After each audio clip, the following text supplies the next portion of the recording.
Hey everybody, and welcome to whatever random day this happens to be, here on Ambiguity, with me, Kyle. Okay, so, clearly, we're riding the struggle bus this week, and we're in my car again. It's lovely, it's beautiful. And this video is real late, so I apologize for that, but, better late than never? I don't know. That's what we're gonna go with. Okay, so this week's topic is how to deal with unsupportive parents. And that, unfortunately, is my life. So, I have a lot to say, and I hope that some of it's helpful. I'm not sure that all of it will be, but I hope that you take something away from this. Okay, so there's a couple of things that you have to, I guess, ask yourself when dealing with unsupportive parents.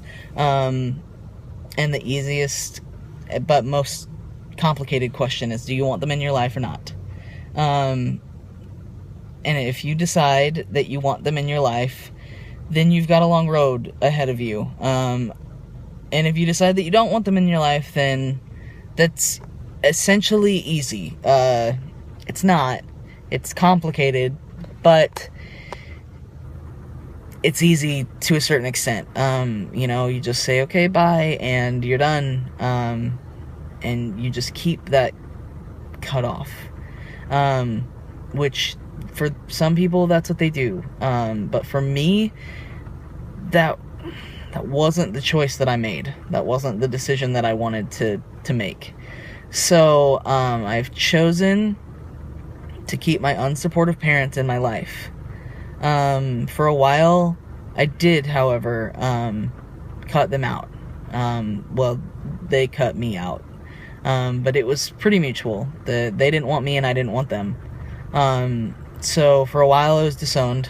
Had to figure out how to go to school on my own and pay for it on my own. So I had to file for student status override services, which basically just means that you fill out some fancy paperwork, so you do not have to provide your parents' information on the FAFSA, and that their credit and money and income and stuff is not factored into how much aid you can receive.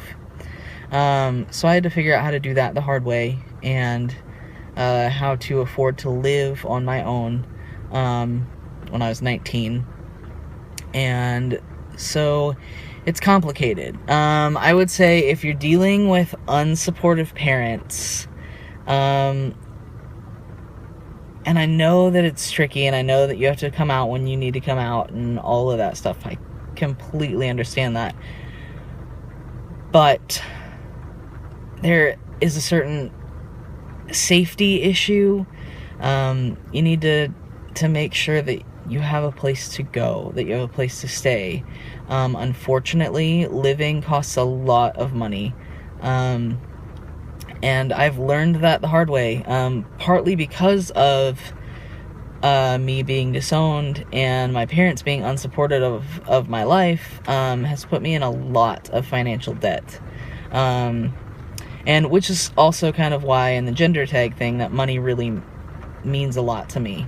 Because I've had to, at such an early age, be forced to deal with so much of that, and so much debt, and so much, it's a pain. So if you can be financially stable, and it's a lot easier to have unsupportive parents, if that makes any sense at all. Okay, we're getting to like 4 minutes, so my other advice, sorry it's raining, I hope that you can hear me. My other sort of advice with unsupportive parents is, be strong in what you believe and what you think. If you're thinking that, like, that you're into women, and so, like, say you're female to male and you're into women, and you tell them that's fine, that's 100% fine, and then all of a sudden you realize that, you kind of are into men, or you're into trans men, or whatever the case may be, but you're not entirely sure. I wouldn't tell them that until you're entirely sure.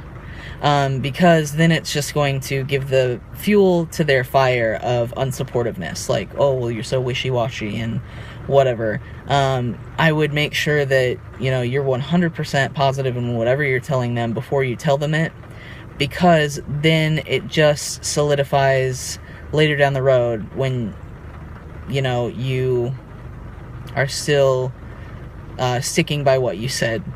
I don't know. And, again, everything's fluid, and that's what I believe, but a lot of, particularly for my parents, they don't know that, I would date a man. I'm not opposed to it.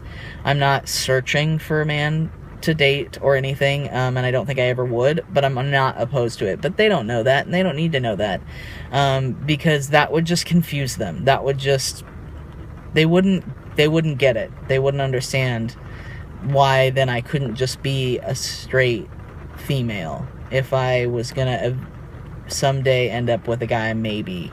They don't, so details like that is what I tend to leave out with my parents.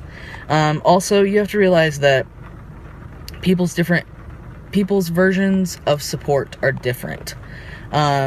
So my definition of support would mean that my parents try and understand where I'm coming from, and that they support my life choices. And for me, I want them to be happy for my life choices, for my life in general, and they're not. And that's because their version of support is different. They think they've come a long way, and they have. They've come a long way. Granted, they've come a long way, but we're still not to the point where they're supportive, in my mind. But they think they are. They don't, kick me to the curb, and they invite me to occasional family events. So for them, that's support. For me, that's not quite support, but I hope one day we'll get there. Okay, this video is way too long, and I apologize. If you have any problems with supportive parents, I have 1,000 more things that I could say about this. So please comment below, message me. I'll do better about responding to those this week. But let me know any comments, questions, concerns that you have about any of this. I know what it feels like to have unsupportive parents, so I will listen, and I will be grateful to listen to all of you. So let me know, and I'll talk to y'all later. All right, bye.